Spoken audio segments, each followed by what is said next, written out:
মরিচের দাম হবে কি না কে আবার কি আবার কি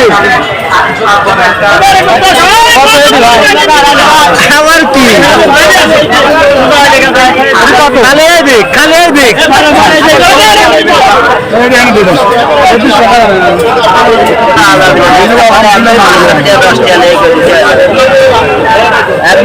ভাই